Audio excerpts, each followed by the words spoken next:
Hello, everyone, and welcome to another episode of Autism Stories. I'm your host, Doug Bletcher, the founder of Autism Personal Coach. Autistic people are the true experts of the autistic experience, and Autism Stories is where we interview autistic people to learn from their stories, experiences, and get their insights. If you would like to be notified about each week's episode of Autism Stories, we suggest you subscribe on your favorite podcast listening platform. We would also appreciate it if you could give us a positive rating and review, as it will help others to learn about autism stories. On today's episode, Darnell Lowe joins us to discuss traveling around the world and the overwhelm of New York City. We hope you enjoy today's conversation. Darnell, thanks so much for joining me here on Autism Stories. Thanks for having me. I'd love to start off by learning, where does your story in the autistic community begin? Well, it began for me 2 years ago. 2 years ago, my then girlfriend, who's now my wife, she says to me, I think you may be autistic. It was very jarring for me to hear. My entire life, nobody has ever told me. At the time, I was 35. I'm like, okay, like this, 35 years of my life, why are you the first person to tell me this? And we got into a fight about it, and I started to ask my dad what he thought, and he basically told me that him and my mom took me to this facility when I was 7 to get me evaluated because I was nonverbal at the time. And I remember that day specifically, but I didn't know why I was there. So I remember being in this big building, and this lady taking me by the hand and going into this room. She's asking me about a bunch of questions, and then she walks outside and talks to my parents, and then we leave. But I never asked my parents about it, and I didn't know why we're there until like 2 years ago. So, okay, maybe it is. But when my dad told me that they diagnosed me with something, but they didn't want to put a label on me. They decided not to pursue it any further. So after that, okay, maybe there's something to my wife was saying. So I started doing a ton of research, learning more about autism, what it's about, and I was like, wow, this kind of sounds like me. So then I started taking a bunch of online tests, and it basically confirmed everything that my wife was saying. So okay, so I started to accept that maybe I'm autistic, but I felt like an imposter because I didn't have an official diagnosis. And like, what if I'm not kind of making it up? I don't know. I decided to get an official diagnosis, paid like $2,000, got an official diagnosis, and they diagnosed me with level 2 autistic. Yeah, so that's where I got my diagnosis last year, last August. So it's only been 1 year since I've known for sure that I'm autistic, and there's still a lot I'm learning about it. Hey, you have a blog, Man vs. the World, that I've definitely enjoyed reading. You talk about all the solo trips around the world you've went to, Italy, Japan, France, Mexico, Guatemala, and many other places. Sounds wonderful. I read where you said going to all those places changed who you are and who you wanted to be. So what ways did these experiences change you, Darnell? For me, like it's made me more empathetic, more resilient. It helped me to understand myself and there's people around me. There's just something about just being exposed to a different environment and culture that has a lasting effect on how you view the world, how you view people. That's basically how it's changed me. With all the places you've traveled to, I'm wondering, about executive functioning and travel. So what factors kind of come into play for you when you plan to decide where you're going to travel next? Well, a lot of my trips are simply a result of me using the Explore feature on Skyscanner, which allows you to see like deals for different places around the world. But sometimes a flight happens after I might see an ad somewhere, or somebody might mention a city and then passing, and then okay, it kind of puts a seed in my mind, and I started doing research. I become hyper-focused on that city that mentioned to me like one time. And then I have like a bunch of tabs open, and I'm doing all this research, and I look up like local customs, the language, the transportation, currency, visa requirements, accommodation costs, the landmarks to visit, the cuisine. I'm very thorough with everything. Like I spend hours upon hours just looking up this stuff. I get completely consumed with it. It's an obsession. But the day of my flight, I usually have a lot of anxiety. I usually get there like 3 or 4 hours early because I'm paranoid about missing my flight and just doing something wrong or stuck in security. I definitely can relate to that. I have time anxiety, but I also have anxiety about getting on an airplane. Although, like, all the statistics say it's a lot safer to fly than to drive. Yeah. I always, maybe just because I don't do it as much. Yeah, well, those do come on my mind, especially when I first started traveling. It's kind of terrifying. What I usually do is I take an edible before I get to the airport, and that kind of calms me down. So it's been my process. Got you.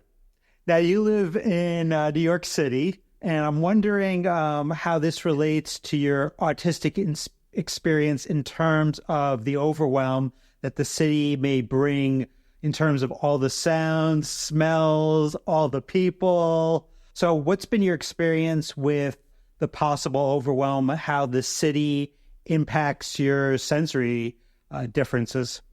Oh, sure. So I'm actually in Philadelphia now, but I still deal with significant sensory issues, especially since I do Uber and Lyft as a living. Just to deal with the car horns and the smells from the engines and all the cars. Like it's a lot to deal with on a daily basis. And when I get home, I usually have to sit in the dark for a few hours to, or the word is, recover from just from my day. Like it's a lot.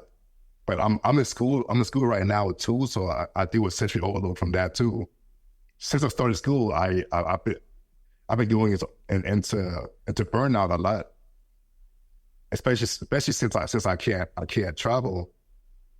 So it's been tough trying to navigate that, and but travel is definitely instrumental in me dealing with the burnout and sensory overload, because when I travel, I'll never same experiences with like not only the nonstop responsibilities I have every day, but the nonstop noise and traffic. I don't ever deal with that in most of the places that I go to. Now, my longest running passion is the NBA team, the New York Knicks. So I understand you're a Knicks fan as well. So I'm very excited to talk to you about this. So I'm wondering how far your fandom goes back. When did that start for you? I think it started for me like around, when I was like maybe 5 or 6. I used to watch the games with my dad. We would watch Patrick Ewing and John Starks, and that's where it started. And then like I became like a serious fan like in the late '90s when they had like Larry Johnson and Marcus Camby and Chris Childs, the Short Sprewell, Allen Houston, like that. That's when I became a serious fan, and like I haven't turned back. Like I love this team so much. This coming season is probably the most excited I've been in a while, especially with the addition of Karl Anthony Towns and Mikal Bridges. I think this team can make it to the championship with the way it's built right now. So I'm really excited. How are you feeling overall with the center position? Well, I don't know what they're doing right now, because they signed Marcus Morris and then they released him. So I know it's a money thing going on, but I'm hoping they pick up somebody. I was really sad when Hartenstein left. I thought he was a really good fit for our team. Yeah, I think calling the Towns is solid, and I don't know if Jericho Sims is ready, but I was excited when they drafted him. He just hasn't popped in the way that I have. But I do like Precious Achiuwa a lot. I think me too. I think he's an underrated backup center for sure. Exactly. Last season, he definitely overachieved. Like he surpassed expectations. So I'm excited to see him again in this season too. Do you know any other autistic Knicks fans? I don't know any. You're the first one I've met. Yeah, same for you. Well, actually, no, I do one. I know one other. We need more of us together. We need a group or something to watch the games during the year or something. Together, watch the games. Definitely. Like low lighting in the room or something. Yeah. It's very low lighting. So you're in Philadelphia now. When you were in New York, did you go to many games at Madison Square Garden? I did. I tried to go as much as possible, but back then I didn't have a lot of money, so I didn't go super often. But now, like I take the Amtrak out there, and I go to games every now and then. I went to one playoff game versus the Sixers. So that was fun.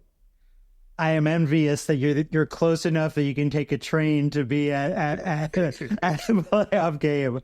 I'm here in Ohio, so it's a little, yeah, it's tough. Yeah, it's too far away. Although when the Knicks come to Cleveland to play the Cavs, I make sure to get to every game, and we've had good success against Cleveland, so I've been happy about that.